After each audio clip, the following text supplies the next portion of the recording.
hi guys. Good morning. So, in case you don't know that we also sponsor for the Wi-Fi, and if you want to get into the internet, just get to input BlueStacks. Okay, so welcome to the presentation today about global, more like mobile games, global, not local. So to start with, you guys here in the Mobile Game Asia conference, and you guys meet a lot of international partners all around the world. But why should you go global? So just take a look back to console game market. So in the past, usually the game is developed in the studio, and then it's packed into a DVD, and then you're gonna ship that DVD worldwide to different markets in different countries, right?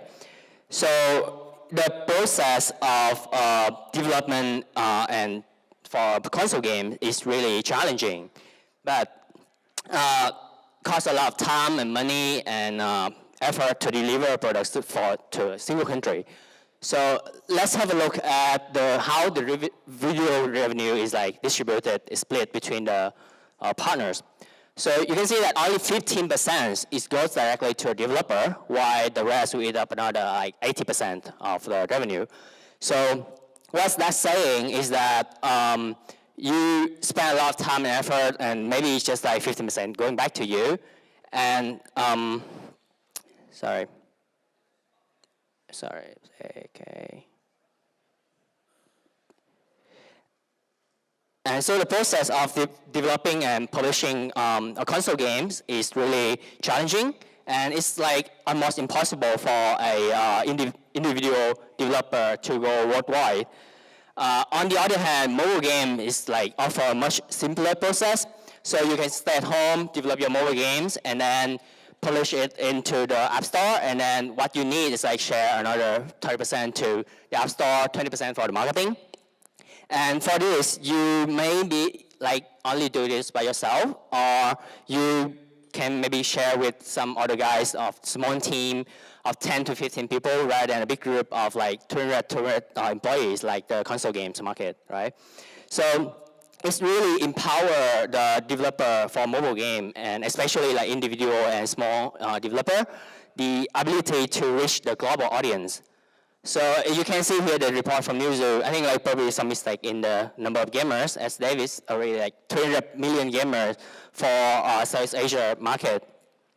And you can see if you target each individual country, you're gonna reach a small and limited population of gamers. On the other hand, if your app can have the possibility to reach bigger audience, you're gonna approach those bigger region and 300 million gamers, which a lot potential to go to, right? So in this short speaking of the keynote, I just want to guide you guys how to go global. So here are 3 different steps that you should go prepare before you think about global.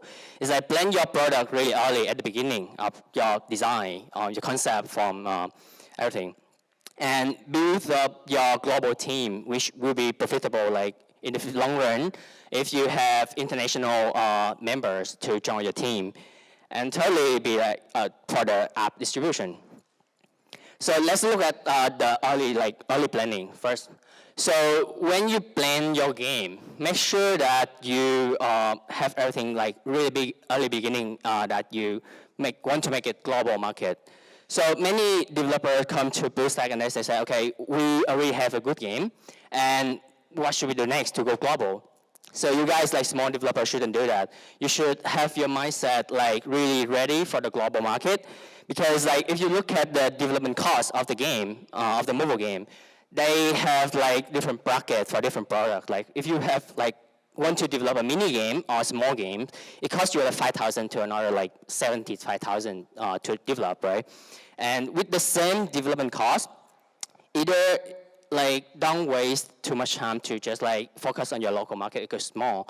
So plan it to go global, because with the same development cost, you're gonna reach bigger audience. Then why not, right?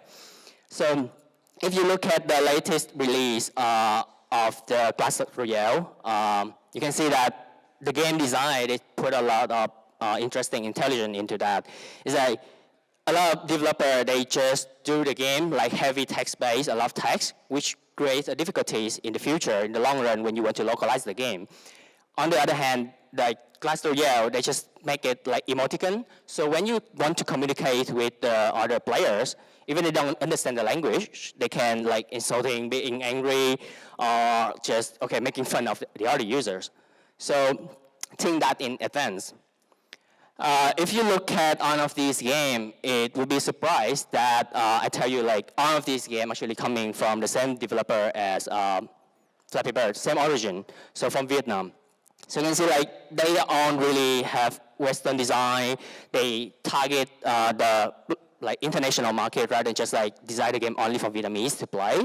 Even like Southeast Asia and also like bigger terms like worldwide market. So make your product ready and then plan it really early stage from the language to the gameplay and everything to make it go global. Secondly, is build your global team.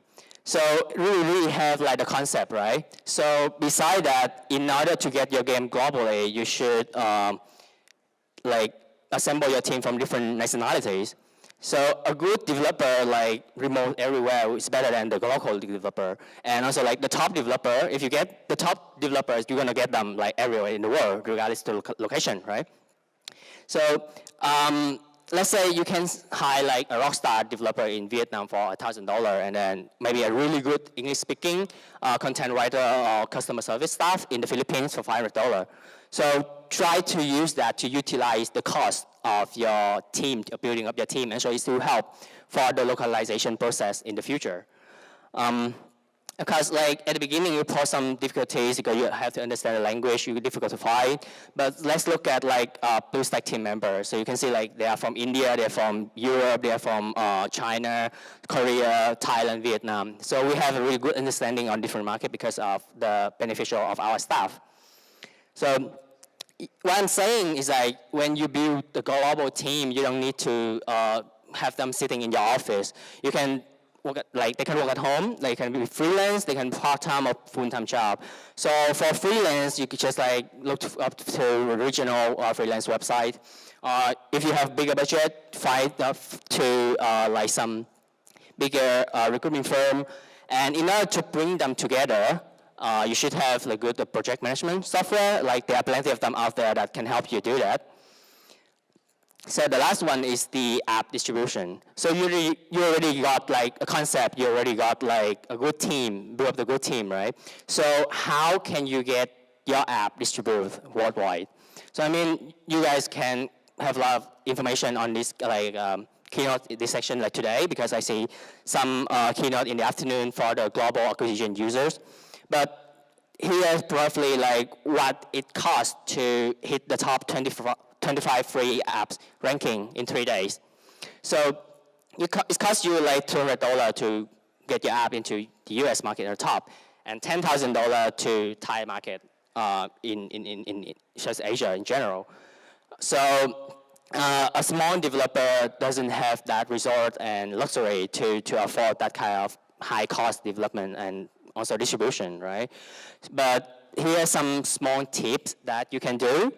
Of course, like if you have bigger spending, but if you not really like have a lot of resource, let's go to something organic and cheap and like the normal way to go viral. So you can do the YouTube video like with what Mr. Yuri already shared with you guys. You can do like video reviews that your gamer is gonna know about it. Get your app rating really good, and then for Facebook fan page, just try to like create a lot of content and engage the users. Do social marketing and try a bit like within your control the budget for the Facebook marketing. And there are many affiliate websites and also like partners around this conference that you can approach, and that's it for the reason that why should you go global. I think you guys should like have really clear mindset that plan your game at the beginning of the stage, and I wish you guys luck on your journey to expand to global market. Thank you.